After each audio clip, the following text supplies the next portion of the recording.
बाहर का सीजन करीब आते ही शहर शहर मिलावटखोर सक्रिय हो जाते हैं, लेकिन उत्तर प्रदेश में अब मिलावटखोरों की खैर नहीं। ये कहना गलत नहीं होगा क्योंकि मुख्यमंत्री योगी आदित्यनाथ ने मिलावटखोरों पर सर्जिकल स्ट्राइक कर दी है।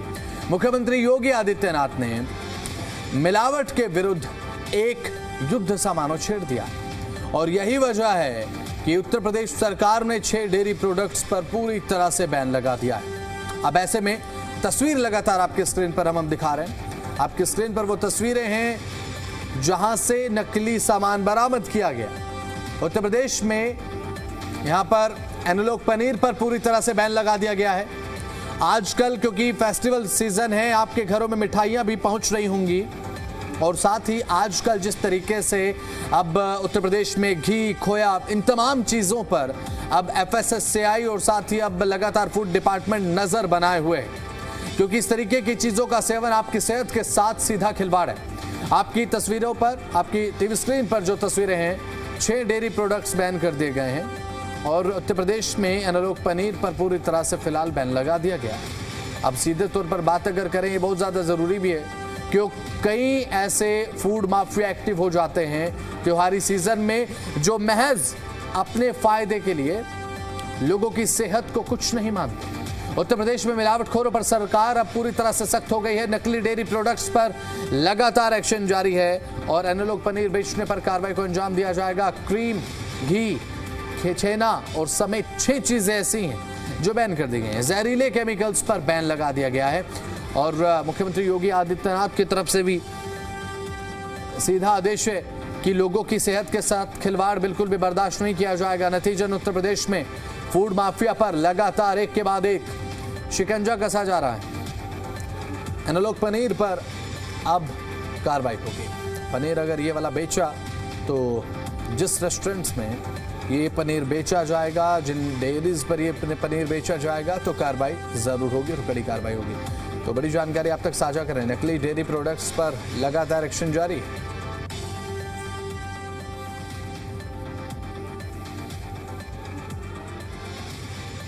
कौन कौन सी 6 डेयरी प्रोडक्ट्स बैन है? एनालॉग पनीर जिसे बैन किया गया। नंबर 2, एनालॉग खोया जो आपकी सेहत के साथ सीधा खिलवाड़ करता है। एनालॉग मक्खन जो डेयरी प्रोडक्ट्स आप अपने घरों में यूज करते हैं और साथ ही एनालॉग घी, नकली घी। इसके अलावा एनालॉग क्रीम और साथ ही छेना, ये चीजें हैं जो बैन कर दी गई।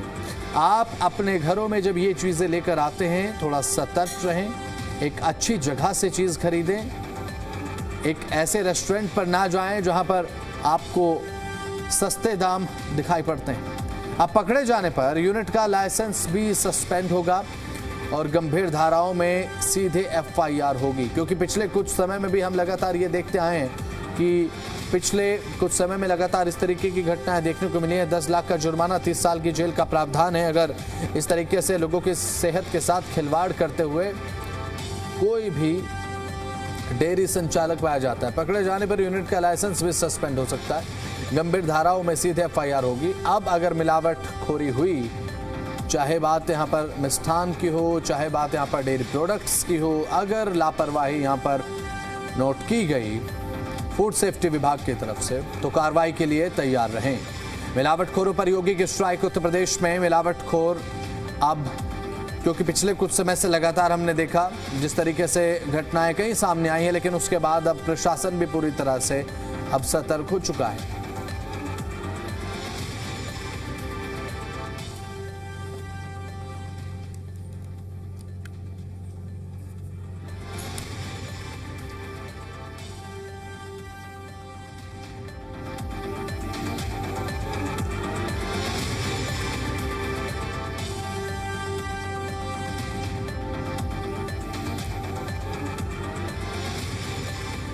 तो चलिए खबरों में आगे बढ़ते हैं। गाजियाबाद में FSSAI की छापेमारी देखने को मिली है। 868 किलो पनीर, 170 किलो खोया नष्ट कर दिया गया है। कई डेयरी प्रतिष्ठानों पर छापेमारी लगातार की जा रही है। 868 किलो पनीर, 170 किलो खोया नष्ट किया गया। कई डेयरी प्रतिष्ठानों पर छापेमारी लगातार देखने को मिल रही है। गाजियाबाद में FSSAI पूरी तरह से एक्टिव। FSSAI की टीम ने छापेमारी को अंजाम दिया। कई डेयरी प्रतिष्ठानों पर छापेमारी की गई है और गाजियाबाद में FSSAI की छापेमारी में अब नकली प्रोडक्ट्स जो है वो बरामद किए गए और इन्हें नष्ट किया गया। तस्वीर देखिए, जब इन्हें नष्ट किया गया, एक गड्ढा खोदकर जितना भी यहाँ पर नकली सामान था, 868 किलो पनीर, इसके अलावा 170 किलो खोया नष्ट कर दिया गया है। एक गड्ढा खोदा, उसमें सारी चीज़ें डाली और उसे भर दिया गया। इसका मतलब नष्ट कर दिया गया। और सीधा संदेश है, अगर नकली चीज़ें बेचता कोई मिला, चाहे उसमें पनीर हो, चाहे खोया हो, चाहे कोई भी डेयरी प्रोडक्ट हो, कुछ भी सिंथेटिक बना, तो कार्रवाई होगी। नष्ट तो किया ही जाएगा सामान और साथ ही जेल भेजाना पड़ेगा। डेयरी प्रोडक्ट्स को लेकर उत्तर प्रदेश सरकार ने सख्त नियमों का अब असर दिखाना शुरू कर दिया है। अब ऐसे में ज्यादातर थोक विक्रेता इस आदेश से खुश भी हैं। जी दिल्ली एनसीआर हरियाणा की टीम ने जब ऐसे विक्रेताओं से बात की, इस आदेश को लेकर बातचीत की, तो उनका कहना था कि उनके पास आने वाला पनीर, घी या दूसरे सामान चेक होकर ही आते हैं और बीच में वो खुद भी वो चेक करते हैं। दुकानदारों का कहना है कि जब पीछे से ही मिलावटी पनीर नहीं आएगा तो आगे बिकेगा भी नहीं। देखिए रिपोर्ट। उत्तर प्रदेश में मिलावटी पनीर और डेयरी प्रोडक्ट बनाने वालों के खिलाफ सख्त कार्रवाई करने के आदेश जारी किए हैं।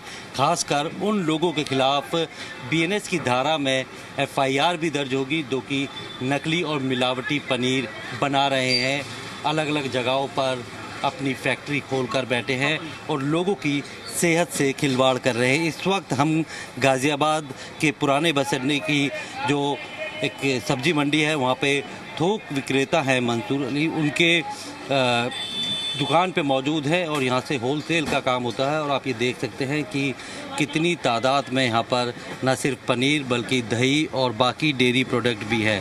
और ऐसे में अक्सर यहाँ पर चेकिंग एफएसएसआई या फिर ड्रग इंस्पेक्टर्स के ज़रिए की जाती है या नहीं की जाती, और ख़ुद ये लोग क्या चेक एंड बैलेंस मिलावट को लेकर रखते हैं, इस पर हम बात करेंगे कि किस तरीके से जो ये अपनी जो पनीर आता है उसको मिलावट से बचाने की कोशिश करते हैं और ये सुनिश्चित करते हैं कि कोई भी पनीर मिलावट का ना हो। सर ये बताइए कि पनीर जो है ये आप खुद ही बनाते हैं या कहीं से सप्लाई अपने बनाते हैं? इसमें जब आप बनाते हैं कि जो आदेश आया है उसको आप किस तरीके से देख रहे हैं कि सख्त कार्रवाई होगी अगर कोई तो अच्छी बात है। देखो, बढ़िया चीज़ होनी चाहिए मार्केट के अंदर। जो ख़राब चीज़ बनाने वाले होते हैं त्यौहार वगैरह पे, वो हम जैसे लोगों को बदनाम करते हैं। हम पक्के दुकानदार हैं, हम पहले बात तो चेक करके लेते हैं माल को, और उसके बाद अगर हमें कुछ शक होता है तो हम वापस कर देते हैं। भैया हम नहीं लेंगे, हम बाहर से मंगा लेते हैं, चोपड़े बंदर वगैरह से मंगा लेते हैं। यहाँ आप जो आता है ये जहाँ बनता है, क्या आप ही के ही परिवार में आप ही बनाते हैं या फिर किसी से खरीदते हैं और ये सुनिश्चित करते हैं कि माल जो है नकली ना हो? हमारा भाई बनाता है। किस रेट पे? एक ही रेट पे बिकता है? हाँ, एक रेट पे बिकता है। इसके अलावा जितने ये डेयरी प्रोडक्ट होते हैं वो भी मैन्युफैक्चरिंग आप ही की है या बाहर से आती है? ज़्यादातर हम 2-3 आइटम बेचते हैं, मटर और पनीर। मटर सफल मटर कंपनी की होती है, दही भी कंपनी की होती है, जैसे आनंदा की हो गई, पारस हो गई या आपके अमूल हो गई। तो हर ही सीज़न में क्या एफएसएसएआई या फिर फूड इंस्पेक्टर वगैरह यहाँ पर विजिट करने आते हैं, टेस्ट वगैरह सैंपल लेते हैं, जांच होती है? कभी जांच में कोई यहाँ पर नकली पनीर या फिर ऐसी चीज़ बेचते हुए पकड़ा गया है क्या? यहाँ तो कोई पकड़ा नहीं गया, लेकिन वो मशीनें आती हैं आजकल, टेस्टिंग मशीन चालू हो गई हैं, वो आते हैं, चेक करते हैं। तो ये है मंसूर, जिनका कहना है कि ये जब पनीर लेते हैं तो खुद भी चेक करते हैं और कई बार फूड इंस्पेक्टर और एफएसएसआई की टीम अपनी मोबाइल वैन लेके आती है और केमिकल के ज़रिए यहाँ के लिए वो प्रोडक्ट को जो है वो चेक करती है और गड़बड़ी मिलने में, और ख़ास तौर पर लोगों को किस तरीके से समझाया जाता है? वो हमें समझा के भी जाते हैं। देखो, इसे ऐसे पनीर में डालोगे तो ये कलर हो जाएगा, ऐसे चेक करना चाहिए, सारी बातें समझा के जाते हैं। उसको आप फॉलो करते हैं? देखते हैं। हाँ जी, हाँ जी। वो पारे जितने भी मार्केट के बंदे होते हैं वो सभी को बुला लेते हैं और बताते हैं। 1-2 दफ़े तो वहाँ हमारे घंटा घर वहाँ भी मेला लगाया था, उन्होंने हम लोगों को बुलाया था, सभी को समझाते थे को ऐसे चेक करना है, ऐसे चेक करना है। बार बार हमारे बीच में जो मदद करते हैं। बिल्कुल जागरूक भी जो है वो जो खाद्य विभाग है वो लगातार व्यापारियों को कर रहा है कि मिलावट से कैसे बचा जाए, और अगर कोई सामान आता है तो अपने घर पर भी या अपनी दुकान पर उसे बड़ी आसानी से चेक किया जा सकता है कि वो असली है या नकली। आम आदमी भी अपने घर पर लाए हुए पनीर को वो बड़ी आसानी से चेक कर सकता है। यानी कि त्योहारी सीज़न में मिलावटखोरों के खिलाफ यूपी सरकार अब सख्त हो गई है, और जो भी नकली पनीर बनाकर, डेयरी प्रोडक्ट बनाकर आम लोगों की सेहत से खिलवाड़ करेगा, उसके खिलाफ सख्त कार्रवाई करने का मन योगी सरकार बना चुकी है। प्रमोद शर्मा, जी मीडिया, गाजियाबाद।